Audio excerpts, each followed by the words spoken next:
அனைவருக்கும் வணக்கம். இது குறள் அமுதம்.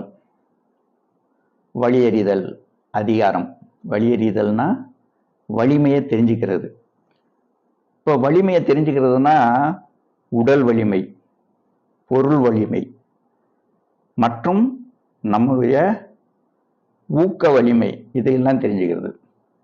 இப்போ இந்த இடத்துல வலியுறுத்துறது வள்ளுவர் பொருள் வலிமையை சொல்றாரு. இப்போ ஒருத்தவங்களுடைய பொருள் வலிமை எப்பவுமே நிலையாக இருப்பதில்லை. இப்போ கொஞ்சம் பணம் எடுத்துட்டு வந்து ஒரு சட்டியில் அந்த நாளெல்லாம் சட்டியில் பானையில் எதுலையாவது வச்சு செலவழிச்சிட்டு இருக்காங்க. இன்னைக்கு அப்படி இல்லை. இன்னைக்கு பேங்க்ல இருந்து எடுத்துட்டு வர்றாங்க.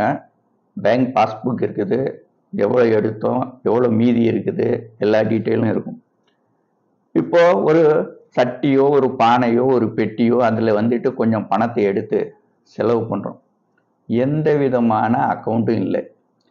நம்ம பாட்டுக்கு செலவழிச்சுக்கிட்டே இருக்கிறோம். ஒரு குறிப்பிட்ட நேரத்தில் இவ்வளோ தொகை இருக்குன்னு போய் பார்த்தோம்னா அவ்வளோ தொகை அங்கே இருக்கிறது இல்லை. என்ன ஆகிடும்? இல்லாமல் இருக்கும்.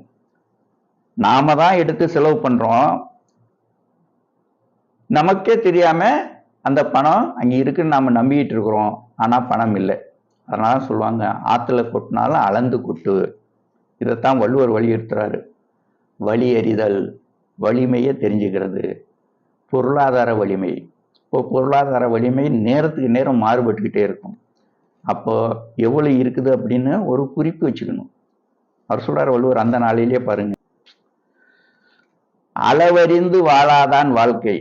இவ்வளவுதான், இப்படிதான் செலவழிச்சிருக்கோம், இவ்வளவு இருக்குது, அதுல இருந்து இவ்வளவு எடுத்திருக்கிறோம், மீதி இவ்வளவு இருக்குது அப்படின்னு அளவறிந்து வாழாதவனுடைய வாழ்க்கை உழப்போல இருக்கிற மாதிரியே இருக்கும். அவன் நினைச்சிட்டு இருப்பான், இவ்வளவு இருக்குது, இந்த செலவுக்கு வச்சுக்கலாம் அது அப்படின்ட்டு.